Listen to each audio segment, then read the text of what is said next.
أعوذ بالله من الشيطان الرجيم. بسم الله الرحمن الرحيم.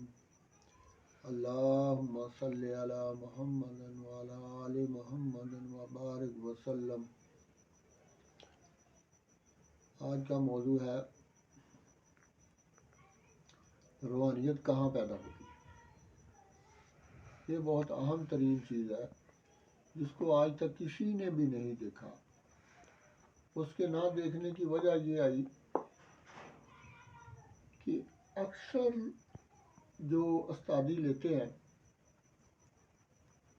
وہ صرف اور صرف اپنے تصور ہی کو دیکھتے ہیں. تصور وہ چیز ہے جو اپنی روحانیت سے پیدا ہوتا ہے. جب کوئی استادی دیتا ہے تو وہ اس کو بتاتا ہے جی میرے دھیان رکھنا. وہ دھیان دے وچ یا جدوں کوئی دیکھتا کہ میں سبق پڑھتا تو انہوں ذہن چاہتا کہ میرے استاد نے دیتا مینوں. جدوں دیکھتا تو وہ پھر ایک تصور پیدا ہوتا جنہوں اسی تصور شیخ بھی کہنے ہیں. اور یہ تمام لوگوں کا ہوتا. بت پرستاں کا بھی ہوتا وا, خدا پرستاں کا بھی ہوتا وا, کافراں کا بھی ہوتا وا. اتوں تک کہ حضرت سلیمان علیہ السلام کے ہاتھ کے اتنے جدوں بی بی بلقیس نے بیعت کی تھی اور مسلمان ہوئی, اس واقعے کو قرآن بیان کرتا کہ روکا اسے اس چیز نے جس کی وہ پوجا کرتی تھی. تو پوجا تو وہ کرتی تھی اپنے سورج کی, بتوں کی, آگ کی. تو پھر روکا کسی نے. یہی چیز آ رہی ہے کہ تصور پیدا ہوتا ہے جو ایک روح ہوتی ہے. یہ انسان کے دماغ اور دل میں کو مکمل طور پر کافی حد تک کنٹرول کرتی ہے. اور روحانیت جو ہے وہ کہاں سے پیدا ہوتی ہے. یہ دماغ کے اندر ایک چھوٹا سا خلیہ ہوتا ہے. جب کوئی بندہ استادی دیتا ہے تو اس وقت یہ چلتا ہے. اور اس کے اندر 3 طرح کی روحانیت ہے. ایک دائیں جانے والی ہے, ایک بائیں جانے والی ہے, ایک درمیان والی ہے. جو درمیان والی ہے وہ یہ قدرتی طور پہ پیدا ہوتی ہے. جب بھی خلیہ چلے گا یہ قدرتی طور پہ پیدا ہوگی کیونکہ یہ خلیہ کے اندر ان دونوں روحانیتوں کو کنٹرول کرتی ہے. یہ 2 روحانیتیں کیا ہیں, دائیں جانے والی, بائیں جانے والی. دائیں جانے والی یہ نیکی کی ہے اور بائیں جانے والی یہ بدی کی. اور استادی کے اوپر جو ہولڈ آیا ہے یہ شروع دن سے جنات کا آیا ہے. اور جو بائیں جانے والی اس کو اب تک استادی نہیں ملی کہ کوئی استاد دیتا اور یہ خلیے سے باہر آتی, پھر اس سے کوئی کلام بنتے, کوئی کڑے بنتے, کوئی روحانیت پیدا ہوتی, کوئی دم کا سسٹم چلتا, کوئی آگے اس کا جو تھا وہ سلسلہ شروع ہوتا. لیکن اس کو تو شیطانوں نے باہر نکلنے نہیں دیا. جو دائیں جانے والی جب یہ نکلی اس کو قابو کر لیا اور صرف بائیں جانے والی آ رہی ہے جو بدی کی آتی ہے. تو یہ خلیے کے اندر یہ نظام ہے. جب کوئی بھی روحانیت خلیے سے جب کو پہلی مرتبہ کو استادی دے گا تو اس سے جو روحانیت خلیے چلے گا تو خلیے کے ساتھ جسم کے ایک بائیں جانب کے حصے میں ایک تصویر پیدا ہوگی اور دائیں جانب کے حصے میں جو ہے وہ تسخیر پیدا ہوگی. اور بیک سائڈ جو آتی ہے کمر کی یہاں ایک فارمولہ پیدا ہوگا. اور جتنے بھی کلام آپ پڑھیں گے زندگی میں سب کے سب اسی فارمولے کے ساتھ اٹیچ ہو گئے اور یہیں سے کلاموں کی الگ الگ تصویریں بنے گی. اور ساری روحانیت وہ بائیں جانب والی اندر سے اس کو کنٹرول کرتی ہے اور یہ بائیں جانب کا ہی نظام چلتا ہے. یہ اس کی میں جو ہے یہ استادیاں شروع دن سے جنات کی چلی آ رہی ہیں اور ہولڈ جو آ رہا ہے اس وقت وہ ابلیس کا ہے. کوئی بندہ نیک روحانیت جو دائیں والی ہے وہ اس کو چلا نہیں سکتا. اگر کوئی کوشش کر کے چلا بھی لے گا تو اس پہ اتنا پریشر آئے گا کہ اس کو روک دے گا. پہلی بات تو یہ دیکھتا ہی نہیں ہے, تو قرآن کہتا ہے وہ تو تمہیں وہاں سے دیکھتے ہیں یہاں سے تم انہیں نہیں دیکھتے, تو کیسے چلائیں گے. اس لیے جو بائیں جانے والی ہے وہ چلتی نہیں. دائیں جانے والی ابھی تک اس کے باہر کوئی کلام وغیرہ نہیں پیدا ہوئے. تو جو دائیں جانے والی ہے اس کے نہیں پیدا ہوئے, جو بائیں جانے والی وہی چل رہی ہے. اور بائیں جانے والی ہے یہ بدی کی روانیت ہے. تو اس لیے میں ریکویسٹ کرتا ہوں, عرض ہے میری کہ